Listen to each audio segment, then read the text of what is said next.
Another linear programming problem. I have read out the problem. A manufacturing company is engaged in producing three types of products: A, B, and C. The production department produces each day components sufficient enough to make 50 units of A, 25 units of B, and 30 units of C.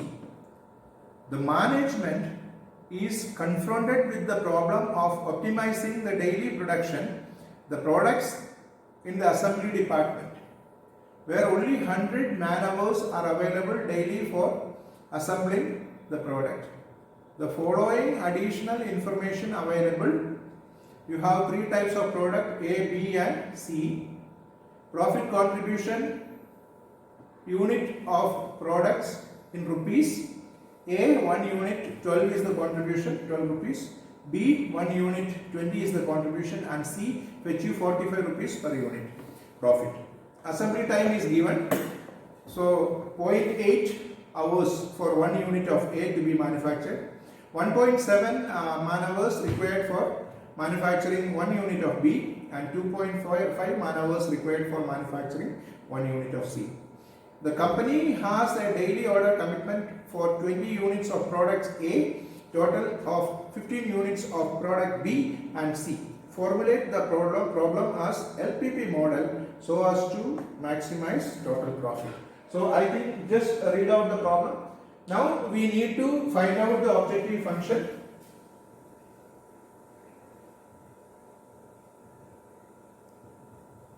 First objective function: constraints and non-negative variables. So non-negative variables are easy because there are three types of product: x1 of A, x2 of B, x3 of C to be manufactured. So we are just taking it arbitrarily. Any y1, y2, y3 also can be used according to your convenience.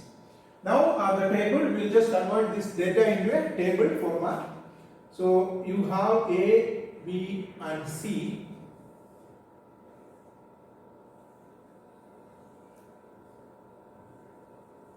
So this is A, B, and C, and this is the total available constraints or resources. Total available resources.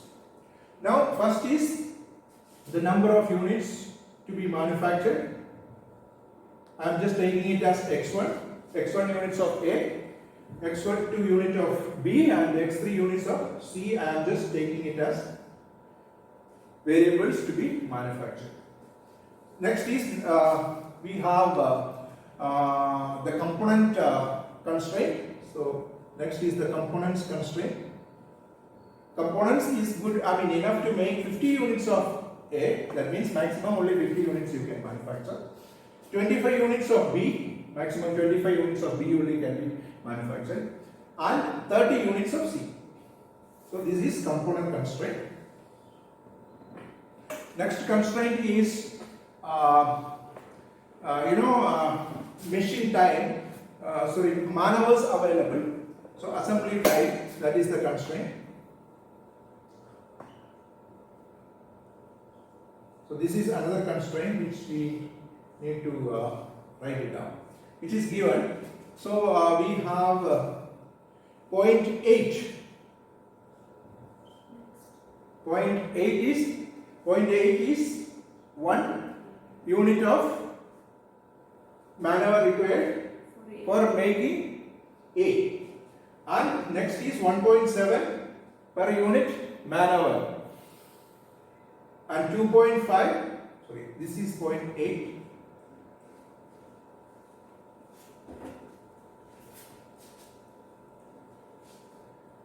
(1.7) and 2.5. When you explain, 1 unit of A require 0.8 hours of man hour. 1 unit of B require 1.7 hours. 1 unit of C require 2.5 man hours. Next is profit. So profit is given as 12, 20 and 45. What does it mean? 1 unit of A will fetch you 12 rupees of profit. If you manufacture 1 unit of B, that contribution is 20 rupees. And if you manufacture 1 unit of C, the profit margin will be 45 rupees. Here what we missed is the total available man hours. That is 100 hours is given. So this 100 hours is already given here. Here profit contribution is also written down. Next constraint is what is the maximum, what is the minimum unit of A to be manufactured? Minimum number of products to be manufactured.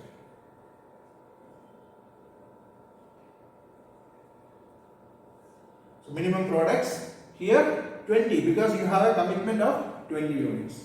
And together B and C you need to manufacture 50. So this is your total data. Every data is covered now. No data is missed out. Now we need to convert this into linear programming model. How do you convert? Here it is a profit. Profit is given, so naturally you need to maximize the profit. So Z is equal to profit contribution is given 12 x1 plus 20 x2 plus 45 x3. Meaning, since 1 unit of A fetch you a profit of 12 rupees, x1 unit of A will be 12 x1. Now if you manufacture x2 units, 1 unit fetch you 20 rupees, 20 into x2 is the total contribution from B. You manufacture x3 unit of C, total contribution will be 45 into x3 because 1 unit cost fetch you 45. Next constraint is the component constraint. You cannot go beyond that because only 50 components good enough to manufacture only up to 40 of A. So x1 will be less than or equal to 50, x2 will be less than or equal to 25, x3 will be less than or equal to 30.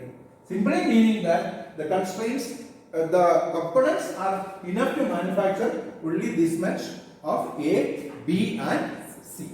Next is time constraint. So this is the production constraint 1. Now we will write production constraint 2. What is production constraint 2? You have a minimum commitment. So x1 will be greater than or equal to 20. x2 plus x3 will be greater than or equal to 50. Why? Because you have already given commitment. You cannot go below. If you go below, the commitment is broken and the customer will be highly unsatisfied. So what you require, x1 should be greater than any amount greater than 20 up to 50. That is the problem states. And then we have one more time constraint. What is time constraint? Time constraint is 1 unit of A require 0.8 man hours. So x1 unit require 0.8 into x1. x2 unit, the 1 unit require 1.7 of B. 1.7 man hours are required to manufacture 1 unit of B. So 1.7 into x2. Again I repeat, total number of x2 is, total number of B is x2. 1 unit require 1.7. So total time required for all of B is 1.7 into x2. And same is the case 2.5 into x3. 1 unit of C require 2.5. Total number of units of C is x3. So 2.5 into x3. So how much is the available time? Maximum is 100. So you have to utilize equal or less than 100. You cannot go beyond 100. And next, the non-negative, the condition